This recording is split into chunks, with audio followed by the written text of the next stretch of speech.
Pronto. Então vamos seguir com a nossa leitura do Assim Falava Zaratustra. Seguimos o mesmo protocolo de sempre. Querem pontuar? Ou ergue a mão, ou abre o microfone e pede a palavra. O nosso objetivo aqui é mais debater a obra do que ter pressa para terminá-la, tá? Então, qualquer momento, sintam-se à vontade para pontuar insights, enfim, comentários.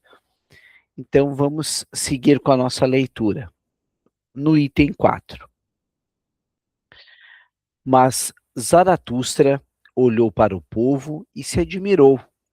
Então falou assim: o homem é uma corda, atada entre o animal e o super-homem. Uma corda sobre o abismo. Um perigoso para lá. Um perigoso a caminho. Um perigoso olhar para trás. Um perigoso estremecer e se deter. Grande no homem é ser ele uma ponte e não um objetivo. O que pode ser amado no homem é ser ele uma passagem e um declínio. O Tiago até pontuou a semana passada, né, Tiago, sobre essa questão do declínio.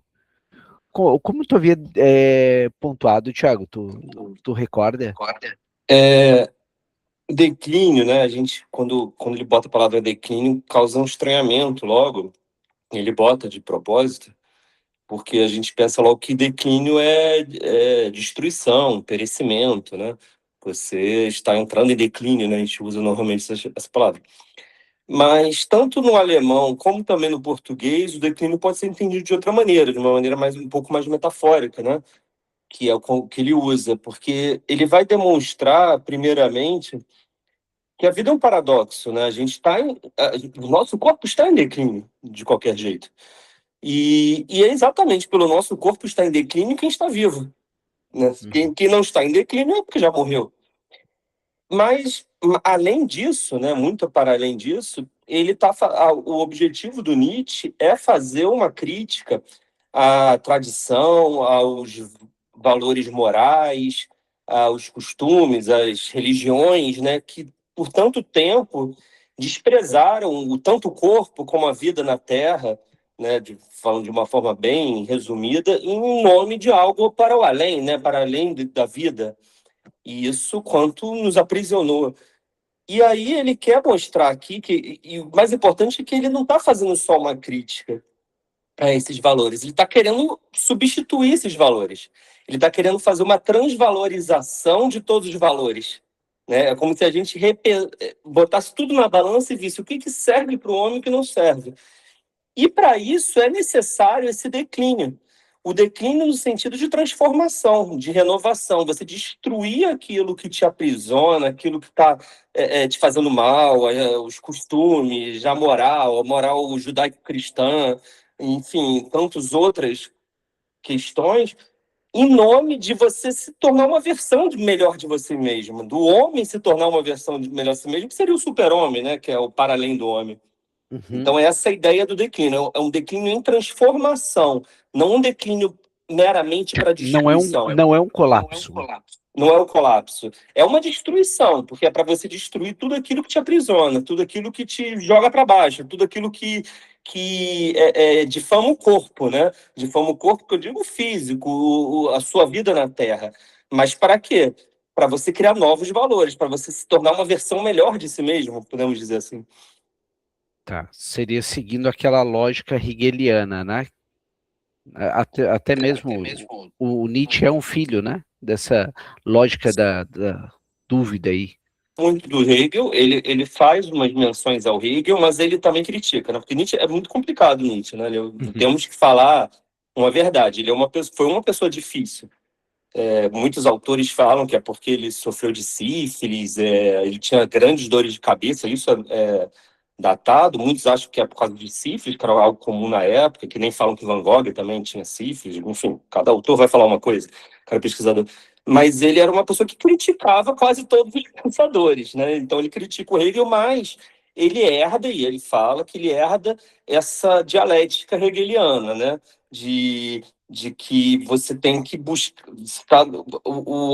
O Hegel vai falar da história, da cultura, né? De ter uma evolução na história.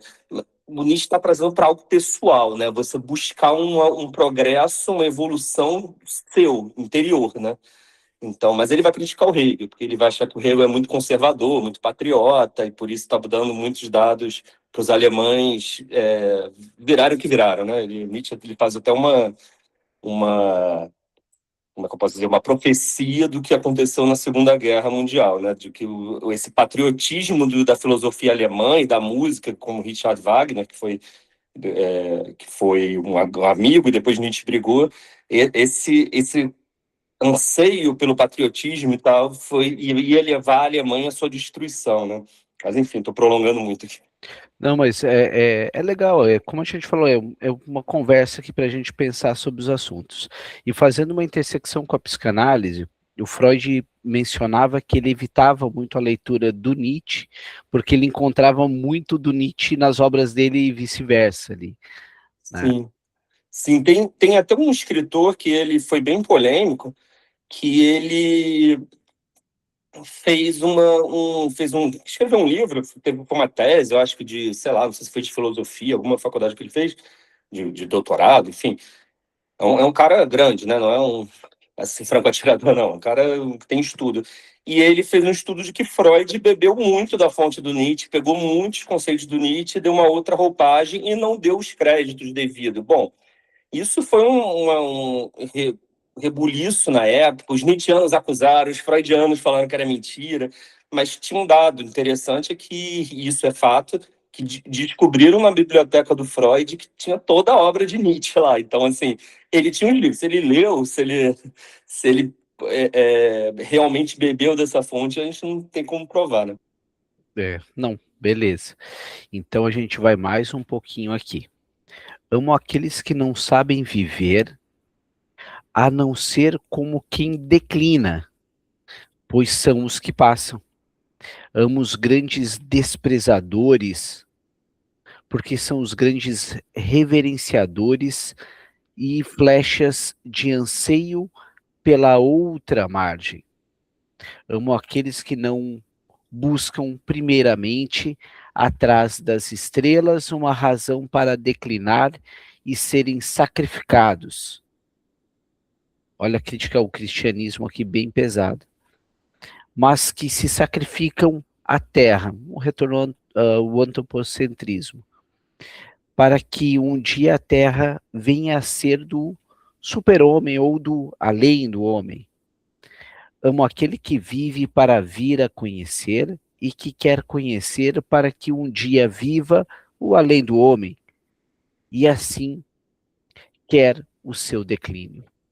Amo aquele que trabalha e inventa para construir a casa para o além do homem, e lhe preparar terra, bicho e planta, pois assim quer o seu declínio. Amo aquele que ama a sua virtude, pois virtude é vontade de declínio e uma flecha de anseio. Notem aqui que essa é uma das premissas da psicanálise, um processo de desconstrução. Se tu chega com certezas na psicanálise, tu estás fazendo qualquer coisa, menos psicanálise. Até é uma proposta muito bem lacaniana quando se diz que o analista nunca pontua no imaginário, que é o registro das certezas.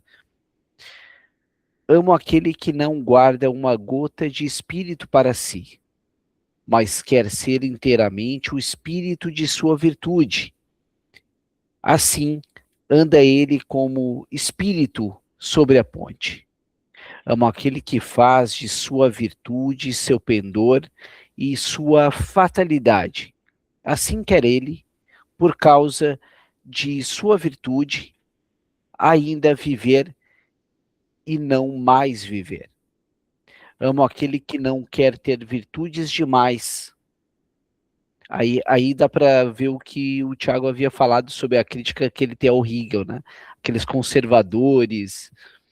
Uma virtude é mais virtude do que duas, pois significa mais laços em que a fatalidade pende. Amo aquele cuja alma esbanja a si mesmo. Aqui voltamos para a psicanálise, quando a gente fala de autenticidade no Winnicott. Que não quer gratidão e não devolve, pois ele sempre doa e não quer se guardar. Amo aquele que se envergonha quando o dado cai a seu favor.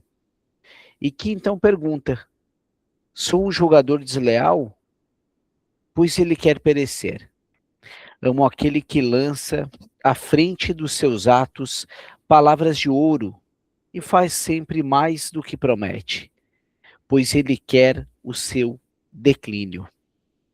Amo aquele que justifica os vindouros e redime os passados, pois quer perecer devido aos presentes. Amo aquele que açoita seu Deus, porque ama seu Deus, pois tem de perecer da ira de seu Deus.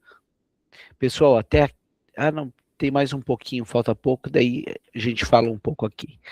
Amo aquele cuja alma é profunda também no ferimento, e que pode perecer de uma pequena vivência. Assim passa de bom grado sobre a ponte. Amo aquele cuja alma transborda de cheia, de modo que esquece a si próprio e todas as coisas estão nele. Assim, todas as coisas se tornam seu declínio. Amo aquele de espírito livre e coração livre. Assim sua cabeça não passa de entranhas do seu coração, mas seu coração o impele ao declínio. Amo todos aqueles que são como gotas pesadas, caindo uma a uma da negra nuvem que paira sobre os homens. Eles anunciam a chegada do raio e como arautos perecem. Vede, eu sou um arauto do raio e uma pesada gota da nuvem, mas esse raio se chama super-homem ou além do homem. Comentários? Alguém quer pontuar alguma coisa, algum insight que teve? Né, acredito que ali só enfatiza o que estava sendo falado sobre a proposta de novos valores que o Nietzsche traz. Totalmente contra aquele ideal vitoriano, talvez, né, Tiago? Ele está se aprofundando, né, cada vez mais. Você vê que ele usa muitas palavras que a gente vai achar que, pela tradição moral, que seriam coisas ruins, vamos dizer assim, que seriam... E ele está fazendo esse jogo de palavras, né? Aqueles desprezadores, é o que despreza esses valores decaídos, né? Esses valores enfim, que assombraram, várias vezes vai dizer essa palavra, assombraram a humanidade. E aí ele vai fazer esse jogo. Mas eu acho interessante uma parte que ele coloca aqui, que é esse: amo aquele que se envergonha quando o dado cai a seu favor. E que então pergunta: sou um jogador desleal? Pois ele quer perecer. Aqui ele desenvolve isso em outros livros.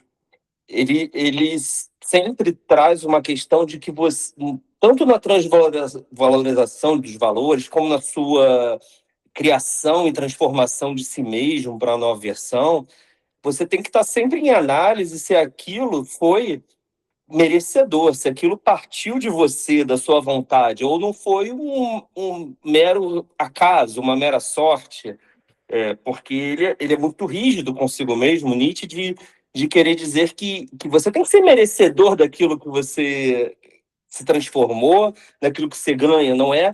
Senão não foi verdadeiro, vamos dizer assim. Se não foi a sua intenção, foi só você seguindo uma manada, só você seguindo o acaso da sorte. Então, algumas vezes ele traz essa questão do jogador desleal. Você é um jogador desleal, ou seja, tudo que você se transformou e ganhou na vida foi mera sorte, foi mero consequência da cultura e você está ali dentro, inserido naquilo, ou você mesmo quis aquilo? Porque aí sim seria uma vida autêntica, seria uma transformação autêntica. Eu me pergunto aqui quem seria esse interlocutor do Nietzsche, né? O Freud, o mal-estar da civilização, o interlocutor dele é o Romain Rolland, né? E assim sucessivamente todo autor tem um interlocutor, esses grandes outros nossos, né? Mas se diz interlocutor como uma antítese dele ou como... Com quem ele fala, quando ele fala desse sujeito regrado, comportado, né? Eu acredito que por muito tempo, maior parte, no começo foi Schopenhauer, porque ele gostava muito de Schopenhauer. O primeiro livro dele, Nascimento da Tragédia, é Schopenhaueriano total. E depois ele começa a cortar, fez muitas críticas, mas não tantas. Mas eu acho que durante o grande parte da sua vida foi Richard Wagner, o que foi amigo dele pessoal. Que Richard Wagner era um grande estudioso, era um compositor, né, de música Sim, as clássica, né? Valquírias, a Marcha das Valquírias, eu acho, né? É a Sim, clássica sim. dele. E ele é além de músico, ele era um pensador, ele era, enfim, um cara muito influente na sociedade, na alta sociedade alemã. O Nietzsche não vem de uma alta sociedade, mas é inserido pela genialidade dele, né, pelas ideias. Ele ficou amigo, muito amigo do Wagner e da esposa do Wagner.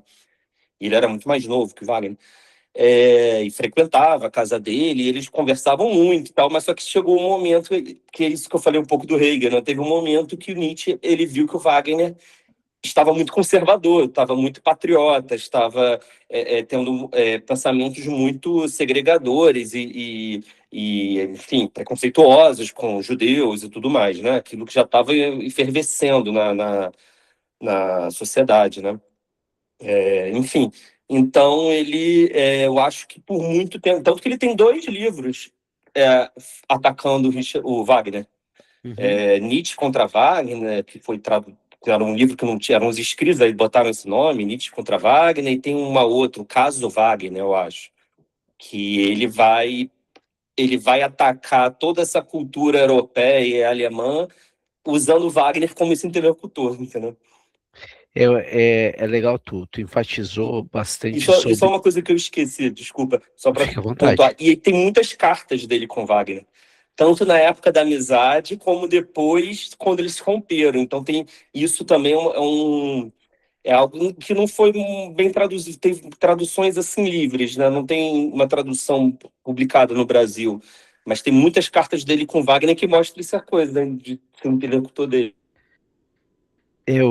Até é interessante tu trazer ali a questão do nazismo, né? Que a gente está falando nesse contexto que está eclodindo, tá vindo. Nesse período aí nós temos a questão da eugenia nos Estados Unidos, que é praticamente a teoria das mais influentes para o nascimento do nazismo. Então não imagine que o nazismo ele surge do nada e que o Nietzsche está profetizando. Não, o Nietzsche ele está dentro ele profetiza no sentido de que ele é um cara muito perspicaz de leitura sociológica, né, Tiago? Isso daí é muito legal ver desse autor. Tem um livro chamado, é um romance de um psicanalista ou psicoterapeuta chamado Irving Yalom, que é Quando Nietzsche Chorou. É um romance Gosto ficcional. muito dele. Não, o Yalom é absurdo. Ele Sim, tem os sim. espinhos de Spinoza também e E os do desafios da Schopenhauer. terapia. E o do E tem a Schopenhauer cura de também. Schopenhauer. É um autor muito, muito interessante para nós psicanalistas visitarmos, É. né? E uma coisa que é interessante é que os nazistas usaram a teoria do Nietzsche, né? Pegaram essa ideia do super-homem, deturparam totalmente. Isso porque a irmã de Nietzsche foi casada com um nazista. Inclusive, ele foi para o Paraguai e tentou fundar uma colônia nazista no Paraguai, quando ele fugiu da guerra. Mas, enfim. E aí, a irmã do Nietzsche chegou a pegar uns escritos de final da vida dele e publicou, deturpou, corrigiu para ser uma coisa nazista, né? Para ser uma coisa fascista. Mas só que se você vai na obra, né, isso foi já corrigido, né? Já tiraram de circulação, os especialistas tiraram pegaram os cadernos originais, publicaram esse texto que ela deturpou. Mas se você pega ele o tempo todo, ele defende, porque os judeus, por exemplo, judeus e tantas outras etnias já estavam sendo perseguidos há muito tempo na Europa, né? E aí, e tem muitas passagens, muitos aforismos do Nietzsche defendendo a causa judaica, não no sentido da causa da religião judaica, né? Até porque ele ataca a tradição judaica, mas ele defendendo, ele atacando, né? Criticando essa sociedade segregadora, essa sociedade que está excluindo uma etnia só por ser etnia. Então ele é totalmente contrário à ideia fascista, né? O que fizeram foi um absurdo com a obra dele. E há quem diga que o Nietzsche foi o primeiro psicólogo, exatamente por isso que o Thiago falou. Enquanto tu tem um Hegel muito macro, tu tem um Nietzsche que vai indo para a questão da individualidade dele e naturalmente das pessoas, né? E aí a gente vai para o capítulo, para o item 5 aqui. Depois de falar essas palavras, Zaratustra olhou novamente para o povo e calou. Aí estão eles e riem. Falou para o seu coração: não me compreendem, não sou a boca para esses ouvidos. Será preciso antes partir-lhes as orelhas para que aprendam a ouvir com os olhos? Será preciso estrondear como os timbales e os pregadores da penitência, ou acreditarão apenas num homem que balbucia? Eles possuem algo de que se orgulham. Como chamam mesmo o que os faz orgulhosos? Chamam de cultura. Olha a crítica dele.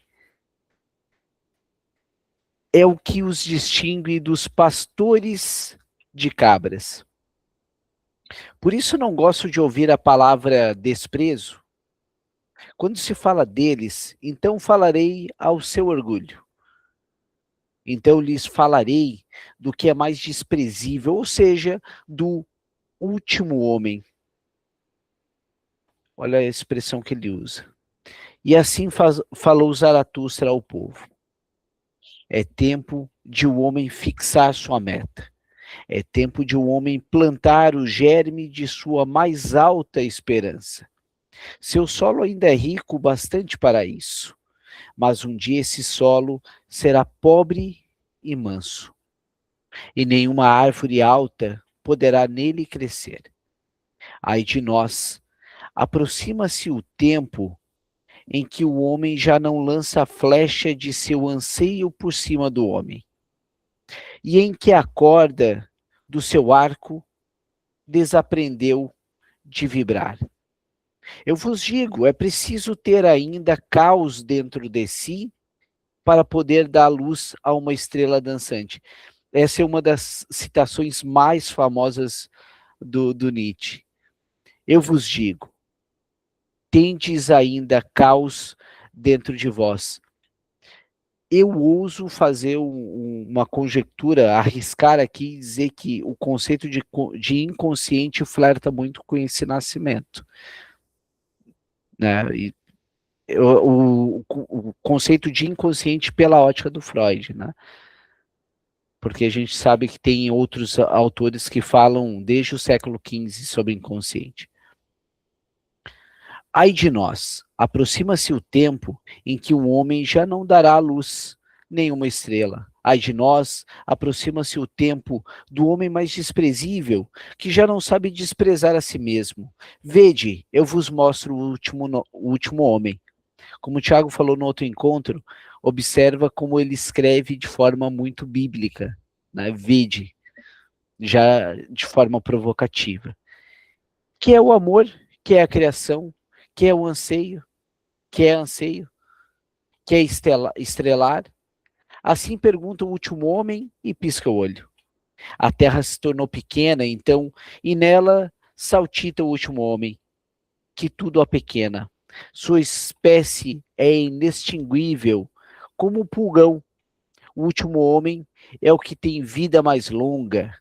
Nós inventamos a felicidade, dizem os últimos homens, e piscam o olho. Eles deixaram as regiões onde era duro viver, pois necessita-se de calor. Cada qual ainda ama o vizinho e nele se esfrega, pois necessita-se de calor. Adoecer e desconfiar é visto como pecado por eles. anda-se com toda a atenção. Um tolo que ainda tropeça em pedras ou homens. Um pouco de veneno, de quando em quando, isso gera sonhos agradáveis. E muito veneno, por fim, para um agradável morrer. Ainda se trabalha, pois trabalho é distração. Mas cuida-se para que a distração não se canse. Ninguém mais se torna rico ou pobre. Ambas as coisas são árduas. Quem deseja ainda governar, quem deseja ainda desobedecer, ambas as coisas são árduas. Notem aqui o filósofo da incerteza que nasce, né? A era das incertezas que o Nietzsche vai fazendo. Ele lembra que a psicanálise a gente sempre diz, a gente não muda o fato, a gente muda como a gente conta esse fato. Então tu nota aí, não existe rico, não existe pobre, existe como você vai contar esse fato. Dá para a gente pensar dessa forma. Nenhum pastor e um só rebanho. Cada um quer o mesmo, cada um é igual. Quem sente do outro modo vai voluntariamente para o hospício. Outrora, o mundo inteiro era doido. Dizem os mais refinados e piscam o olho. São inteligentes e sabem tudo o que ocorreu. Então sua zombaria não tem fim. Ainda brigam, mas logo se reconciliam. De outro modo, estraga-se o estômago. Tem seu pequeno prazer do dia e seu pequeno prazer da noite, mas respeito à saúde. Nós inventamos a felicidade, dizem os últimos homens, e piscam o olho. E aqui findou o primeiro discurso de Zaratustra, que é chamado de prólogo, pois nesse ponto interromperam-no os gritos e o júbilo da multidão. Dá-nos esse último homem, ó Zaratustra, clamavam as pessoas. Torna-nos como esse último homem, e nós te presenteamos o além do homem. E toda a gente exultava e estalava a língua. Zaratustra entristeceu-se, porém, e disse ao seu coração: eles não me compreendem. Não sou a boca para esses ouvidos. Vivi demasiado tempo nas montanhas, talvez e demasiado escutei as árvores e os córregos. Agora lhes falo como os pastores de cabra. Nota que é interessante isso aqui, ó. Agora lhes falo como os pastores de cabra. Plácida está minha alma, e clara como os montes na manhã. Mas eles acham que eu sou frio, e um zombador de terríveis pilérias. E agora eles olham para mim e riem. E ao rir, também me odeiam. Há gelo no seu riso. Comentários, pessoal? Tiago, por favor. Eu não quero ficar tomando a palavra totalmente, não. Se alguém quiser falar antes de mim, me Sinta-se à interrompe vontade. tudo. Quem quiser, abre o microfone e fala. Estamos todos Sim. juntos aqui. Mas esse pedaço é muito interessante no prólogo, né? Porque resume, mais ou menos, tanto 4 como 5 resume boa parte da obra. Porque, primeiro, você vê que ele fala: eu não sou boca para esses ouvidos. Ou seja, ele já sabe que não vai ser compreendido, mas mesmo assim ele tenta, mais uma vez, fazer um discurso, o último discurso do prólogo, né? E com essa questão que você falou do um discurso profético, um discurso bíblico, né? Porque é uma grande ironia. Esse trecho é muito irônico do Nietzsche, e isso ele é irônico o tempo todo, né? Sarcástico, irônico, sei lá como pode definir, mas ele usa muito disso para desenvolver sua filosofia, né? E aí ele está apresentando o último homem, e no final, quem estava ouvindo ele, né, que não estava entendendo era nada que ele estava falando, queria o último homem, estava exaltando o último homem e não entendeu que ele estava criticando esse último homem o tempo todo. Né? Só provou o que Zaratustra estava o tempo todo criticando. E o último nome nada mais é do que nós, somos nós, esse homem hoje da sociedade. E aí, quem é esse último homem? É esse que não assume riscos, esse que tenta o tempo todo se preservar, que tempo todo tenta que até a gente vai dizer que é um instinto de sobrevivência, não um instinto de vivência, de viver, é de sobreviver, de não vou me arriscar, vou conservar as coisas como são, vou tentar manter aquilo que eu sou e aquilo que é, e as coisas como são, porque senão eu vou poder, posso morrer, posso destruir, posso me perder nisso. E é exatamente isso que o Nietzsche está criticando o tempo todo, porque foi dentro dessa cultura e essa tradição que o homem decaiu aí no sentido pejorativo mesmo, é que isso que o homem desprezou a própria vida. Então ele está apresentando esse último homem, criticando o último homem que somos nós, e no final as pessoas ainda falam, queremos esse último homem. Claro, as pessoas se identificaram com aquilo, né? Queremos ser isso, e ele está tentando algo além, ele quer o além do homem, né? E as pessoas não estão entendendo. Eu já passo aqui para o Rafael, só vou abrir um parênteses que, ao ler essa parte, me remete muito William Blake com Provérbios do Inferno, né, que tem essa questão de uma crítica muito ferrenha a esse conservadorismo. E, ao mesmo tempo, ao falar, eu sinto um pouquinho ali do Gustave Le Bon, da psicologia das massas e análise do eu do Freud, né, que é aquela massa que acaba se tornando, de certa forma, vamos dizer, burra, talvez seja, não sei se seria essa palavra, mas é o que me veio no momento. Rafael, por favor. É engraçado, porque eu estava pensando assim, que me parece que quem fez uma atualização mais sociológica dessa ideia de último homem, para mim seria o homem unidimensional do Marcuse, porque o homem unidimensional do Marcuse, né, seria aquele homem que busca só conforto e segurança, nivelação pela mediocridade, fim das metas elevadas, né? E eu tenho a impressão que o Nietzsche está fazendo uma crítica justamente a isso, né? Assim, né? Esse homem bem unidimensional, bem do conforto, do medíocre, do que abre mão das metas elevadas e que só vive é o que a gente vê hoje, a massa mais massa mesmo, né? Assim, eu tenho impressão assim. Não, eu acho que faz todo sentido, até porque são pensadores que conversam e conversam muito bem. Tiago, por favor. Não, o Marcuse é um dos filósofos nietzschianos, né? Ele tem outras influências, e as outras influências dele também são filósofos nietzschianos, como Deleuze, como o próprio Foucault, um pouco.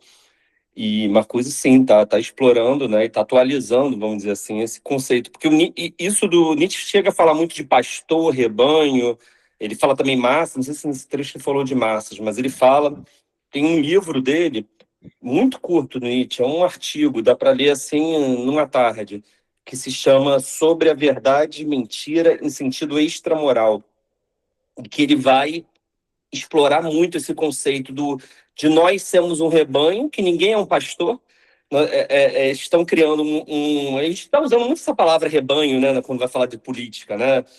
E isso foi de Nietzsche. Ele está falando, somos um rebanho, todo mundo pensa igual, todo mundo traça as mesmas metas, as metas assim, tão abstratas como felicidade, que nem ele fala aqui. Mas o que é a felicidade? E a sua felicidade pode não ser a minha. Né? Então, um valor inócuo, é um valor que não tem nada, oco, né? Não tem nada ali por trás. E aí, e exatamente isso, que essa massa, o que o rebanho, né? O que o rebanho quer? O rebanho só sobrevive, né? Só está querendo, não está querendo viver, não está querendo criar seus próprios valores, não está querendo criar suas próprias metas, está querendo seguir o que os outros seguem. E o pior de tudo, que é o que Nietzsche identifica, é que não existe nenhum pastor disso. Até aquele que se diz pastor, na verdade, ele é mais um do rebanho, né? Não tem alguém para abrir, e aí meio que ele quer botar o Zaratustra como esse que vai abrir a cabeça das pessoas, né? Tipo, deixa eu ensinar um pouco para vocês, né? Que é um O pai da paradoxo também, horda, né? né? O pai da horda que está sendo procurado Sim, ali. sim. Também é um paradoxo, né? Mas, como eu falei, Nietzsche ele aceita o paradoxo, né? Ele está tentando, mas ele fala uma coisa. O líder é aquele que quer ensinar que, assim, vocês têm que criar novos valores. Aí, se a pessoa vira para ele e fala isso em outros, não sei se no Três Zaratustra, em outra obra, mas ele fala, e se você me perguntar quais são esses valores, eu vou dizer, não sei. Porque os meus valores são um, de você é outro, você que tem que chegar ao seu valor. Então, o grande líder, ele vai ensinar, mas ele não vai determinar, não vai impor o que tem que ser. Mas nota que nesse período a religião ela está muito forte. Com o tempo depois a gente vai indo mais como o capitalismo, como esse novo vilão social. Mas é legal a gente buscar. O Fordismo faz isso também, né? Produção em série, mas nota que vai para a indústria, mas a lógica de funcionamento é o mesmo, do rebanho e da massificação. E aí a gente entra na psicanálise, quando a gente fala do conceito de neurose obsessiva. A neurose obsessiva, eu procuro sempre ir com todo mundo, porque se eu estou com todo mundo, a culpa para esse neurótico obsessivo de fracasso é tão grande para não. Esse pai que ele está endividado com esse pai imaginário que ele cria, do ideal de eu, ele faz com que ele queira distribuir a culpa. Então, o que eu faço? Eu vou com a massa, eu vou com todo mundo, porque eu não tenho suporte para aguentar sozinho a culpa do meu fracasso e de decepcionar esse pai. Então, eu vou nesse coletivo aí, né? E essa é a crítica do Nietzsche, no sentido, né, que depois o Rafael bem lembrou ali, o Marcuse faz uma atualização, e a gente visita também Deleuze e outros pensadores, né? Alguém quer pontuar algo mais um pouquinho antes de a gente iniciar o item 6? E tem uma questão interessante que o Nietzsche, nessa ideia ainda da massa, do rebanho ele faz uma grande crítica à democracia. O Nietzsche chega a ser assim, quando a pessoa, o Nietzsche ataca a democracia, sim, ele ataca a democracia, porque ele vai falar que a democracia é uma das formas mais burras de governo, porque iguala a todos. Aí você vai falar, pô, então ele tá, acaba sendo uma coisa meio fascista, meio ditatorial. Ele usa até a matemática para fazer a crítica à democracia. Ele vai mostrar assim, imagine uma pessoa que, usando outras palavras, claro, né? Mas imagine uma pessoa que é aquela pessoa que só segue o rebanho, ou aquela pessoa que só tem ideias até fascistas, né? Não tinha um termo ainda fascismo, mas ideias, enfim. E aquela pessoa na democracia, ela vale quanto? Ela vale um. Ela vale tanto no voto, né? Como ela também pode ser uma pessoa que se elege para ser o líder. Agora, imagine aquela pessoa que seria o super-homem, o além do homem, aquele que cria valores, né? O Zaratustra, aquele que está chamando as pessoas, né, para quebrar suas correntes, vamos criar uma nova sociedade, não presa mais a um além, um céu, e sim a terra. Quanto que ele vale na democracia? Também um. Aí ele faz até, aí como falo, né, muito irônico, sempre sarcástico, Nietzsche, ele fala, e qual é o problema disso? É que o rebanho é muito maior do que o além do homem, do que essas pessoas. Então, e eles se juntam. Eles têm um poder de organização, de criar uma massa imensa. Então, por que nossos governantes da democracia sempre são os piores, vamos dizer assim, né? São sempre o último homem. Porque eles são a maioria. Então, a democracia não é uma forma justa que ele dentro dessa lógica que ele cria, uma forma justa de governo. Claro, é um argumento muito difícil de compreender e por isso mesmo é manejado por uma ditadura como um argumento para impor a ditadura, né? Porque Nietzsche depois vai falar os homens que deveriam governar deveriam ser selecionados por ele fala que seria o filósofo, é que nem Aristóteles vai falar, Platão vai falar lá atrás, seriam os filósofos, seriam aqueles que se demonstram que têm ideias superiores para o bem coletivo, mas aí é uma utopia, né? Uma utopia, claro, mas é interessante, eu acho, a crítica à democracia. Sim, é interessante para pensar que não é uniforme para todos, né? Deixa eu ver o que o Diego colocou. Quando o Zaratustra fala dessa cultura, o que ele quer dizer exatamente? Algum de vocês... Olha, eu tenho para mim, pelo que a gente está lendo até aqui, os valores de uma era vitoriana.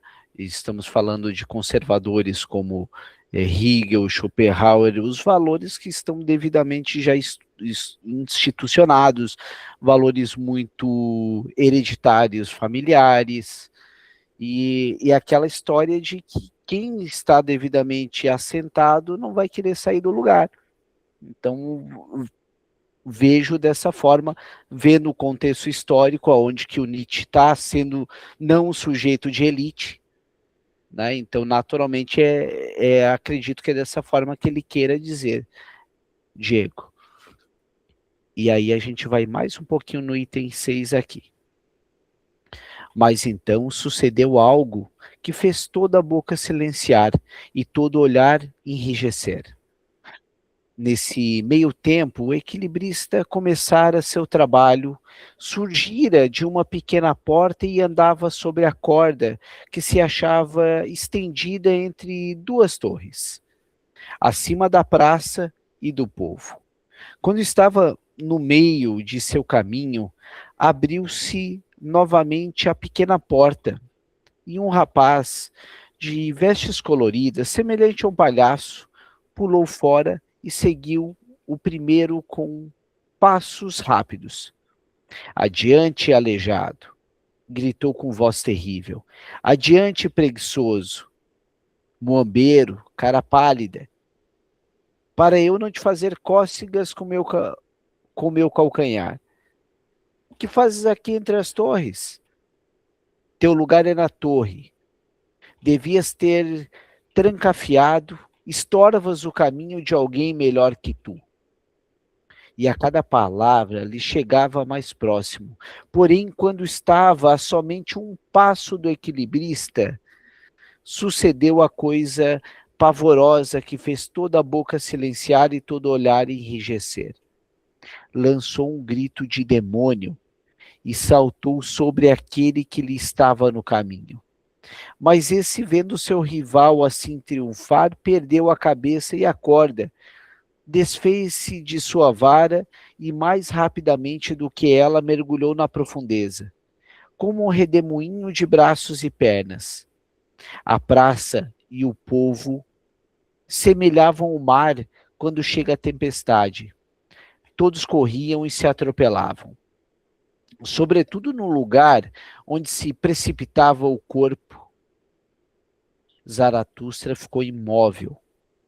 Porém, justamente a seu lado caiu o corpo, bastante ferido e quebrado, mas ainda vivo.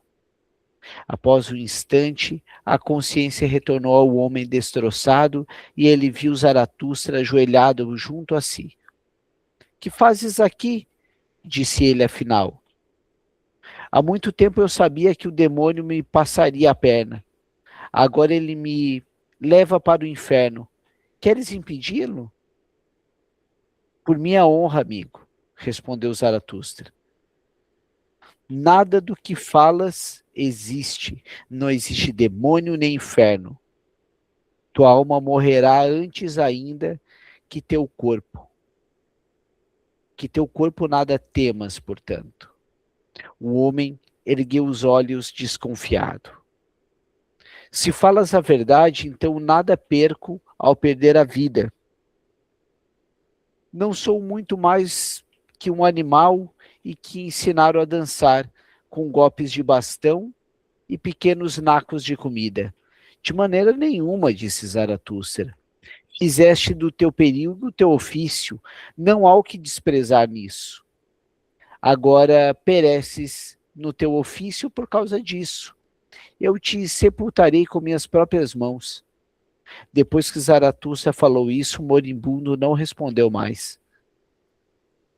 Mas moveu a mão, como se buscasse a mão de Zaratustra para agradecer. Né? Nota a questão do que o Zaratustra fala para ele ali sobre não ter inferno, não ter nada, né? O que, em tese, é exatamente o oposto do que as religiões buscam a trazer, né? Pautado, aí o Rafael, o Thiago e os colegas podem me corrigir melhor, mas me dá muito a sensação daquela questão de igreja se valendo do artifício do medo, do artifício superegóico, enquanto tenho para mim aqui uma questão muito do id, que ele tenta suscitar, né? Da questão autêntica e se desprender. Colegas, alguém que quer pontuar e seguir nesse raciocínio, trazer uma antítese, o que vocês acham? Eu acho que faz muito sentido, né? Porque, assim, eu acho que se a gente olhar hoje o que acontece em algumas igrejas e até seitas, principalmente, assim, as igrejas evangélicas, né? O que a gente vê ali, para mim, é a mesma coisa que o Charcot via lá quando começou com as histéricas, aquelas conversões, aquelas coisas. É a mesma coisa, assim. Né? A gente pensa que é porque a ideia de histeria meio que saiu um pouco de moda, né? A psiquiatria tirou do DSM, ninguém se fala muito de histeria mais, mas a gente vê que ali são conversões histéricas, né? Aquela gente tendo convulsão, aquela gente rodando, aquela gente se debatendo, o pastor colocando a mão para a mão, todo mundo desmaiando em conjunto. São fenômenos histéricos de massa, né? Assim, eu acho que para mim é igual, assim. E o método, né, Rafael, o método de sugestão que está sendo feito ali, né? É, O método de sugestão. sim. Faz para mim também eu iria muito nisso. E até complementando o que o Rafael trouxe, e o que é importante não é o ataque que está sendo feito aqui, o intuito não é a espirituosidade, não é isso.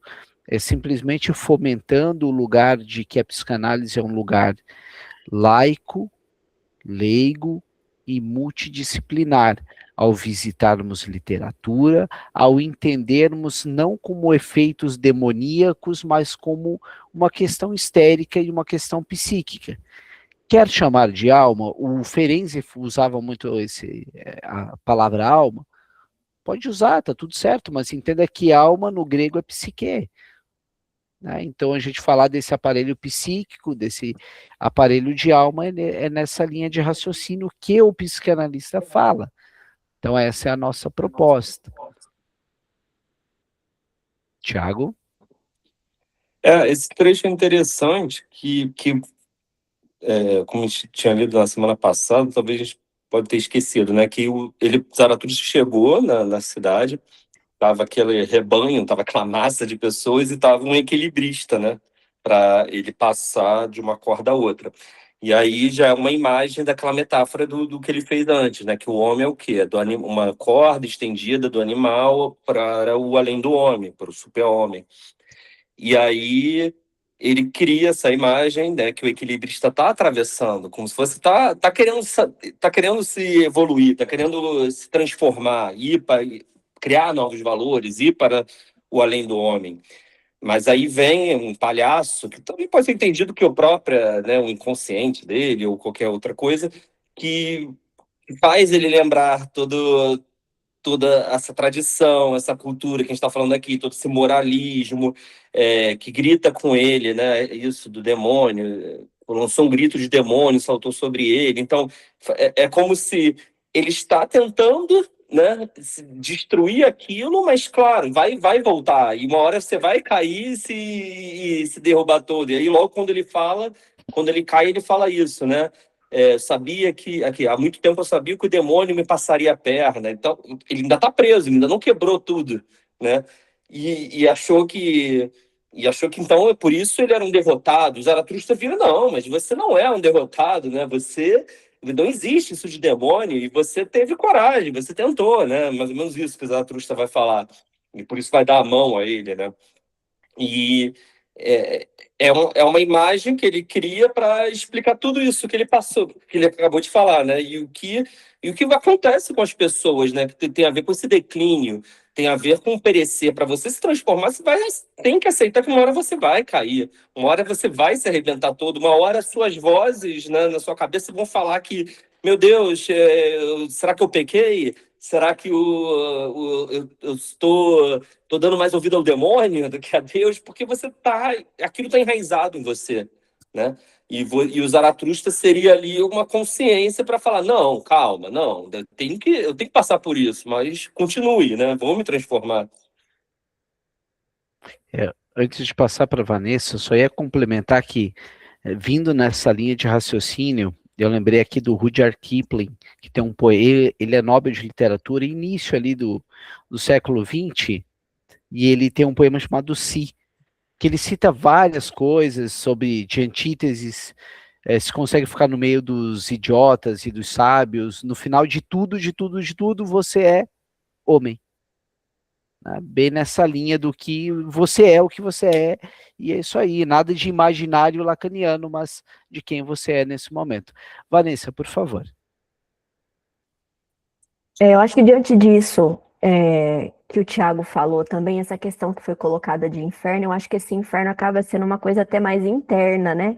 Se eu estiver errado, alguém, vocês até podem me corrigir, pelo menos foi esse entendimento que eu acho que ele quis trazer, né? Porque às vezes esse inferno está dentro da pessoa, né? Não é, eles colocam como um local essa questão, mas eu acho que é muito isso, e essa questão das pessoas quererem buscar um salvador, né?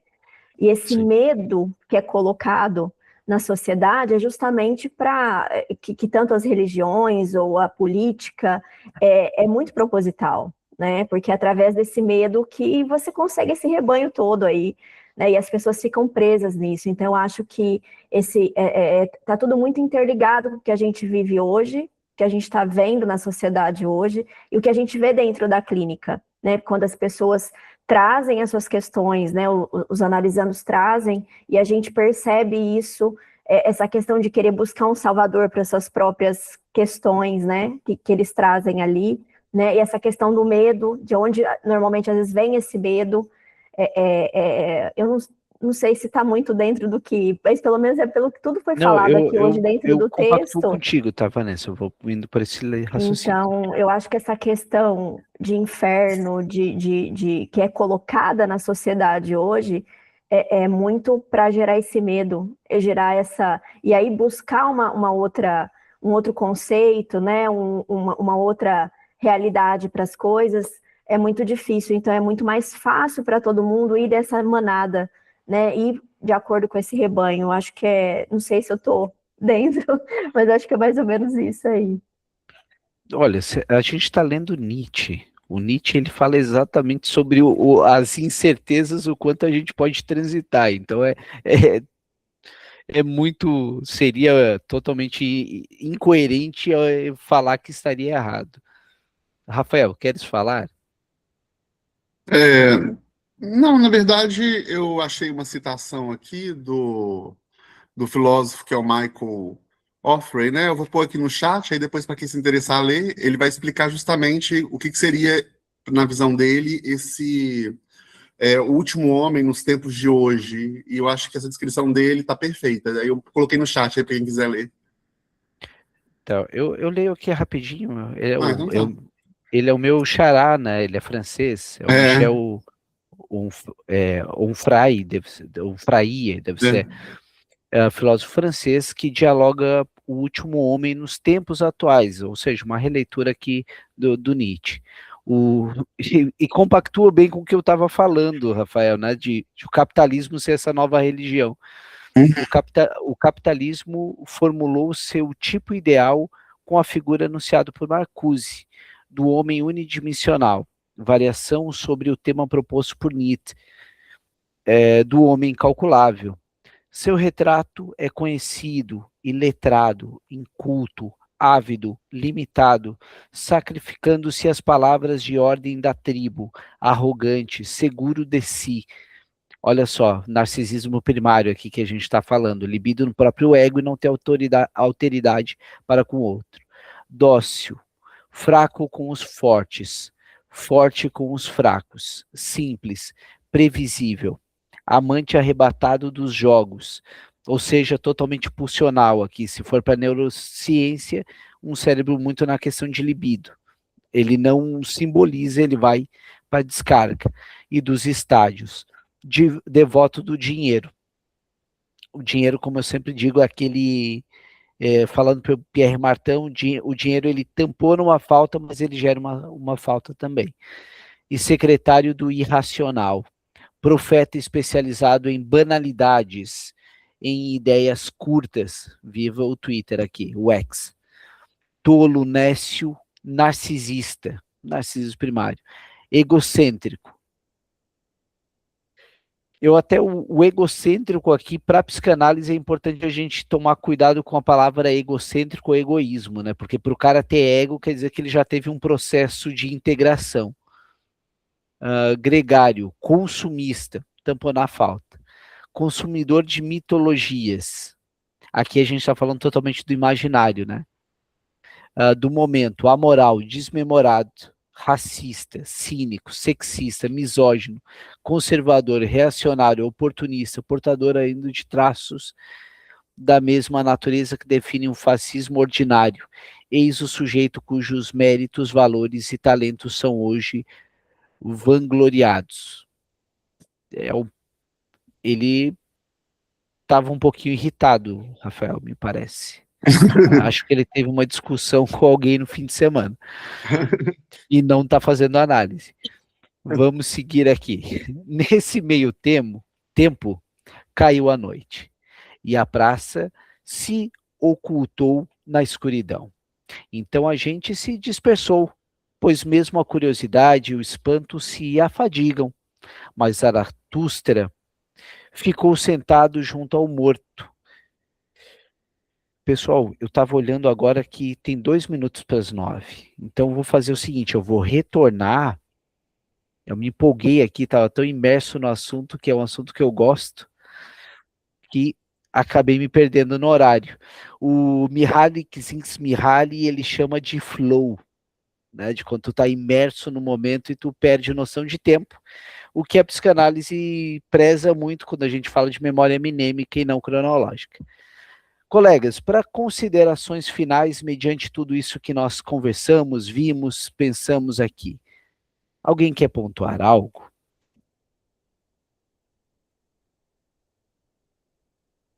Não? Eu indicaria, dentro de tudo isso, né, se alguém quiser ir aproveitar o feriado para ler alguma coisa de Nietzsche, é esse artigo. Se você botar no Google, você acha fácil. É sobre a verdade e mentira em sentido extramoral.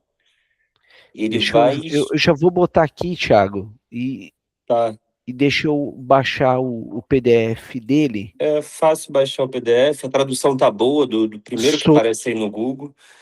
E é muito interessante, porque ele vai, como o próprio título diz, né, sobre a verdade e a mentira em sentido extramoral, ou seja, existe um sentido fora dessa moral tradicional da verdade e mentira, né?